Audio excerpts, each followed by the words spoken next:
ओर्वप्रा अमर्त्यानिवतो देव्यो उद्वताः ज्योतिषा बाधते तमाः निरुस्वसारमस्कृतोषसं देव्यायति अपेदुहासते तमाः सा नो अद्य यस्या वयन्निचेयामन्न विक्ष्महि वृक्षेण वा सतिं वयाः निग्रामासो अवीक्षत निपद्वन्तो निपक्षिणाः निश्येनासश्चिदर्थिनाः यावया वृक्या अमृकै यवयस्तेन मूर्म्ये अथानः सुतरा भवा उपामापेऽपि सप्तमः कृष्णं व्यक्तमस्थिता उषारुणे वा यातया उपातेगा इवाकारं वृणीष्वदूहितर्दिवः रात्रिस्तो वन्न जिज्ञुषे आपपृषि पार्थिवान्युरजो अन्तरिक्षम् सरस्वती निदस्पातु त्रिशतस्था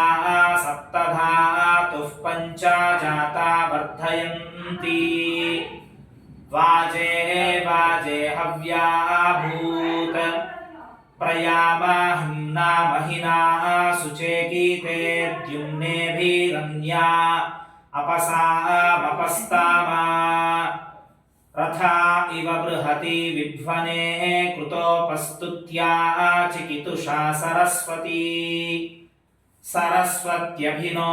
मे शिवस्योमापस्फरीः पयासा मान आधाक जुषस्वानः सख्या वेश्या च मात्वत्क्षेत्राण्यराणानि गन्म गौरीर्मीमाय सलिलानि तक्षत्येकापदी द्विपदी सा चतुष्पदी अष्टापादी नवापदी बभूवुषी सहस्राक्षरा परमे व्योमन् सक्तूमिवतिता उना पुनन्तो यत्र धीरा मनसा वाचमक्रात अत्रा सखायः सख्यानि जानते भद्रैषान् लक्ष्मीर्निहिताधि वाची प्रणो देवी सरस्वती वाजेभिर्वाजिनीवती धीनामावित्र्यावतु हरिः ओम्।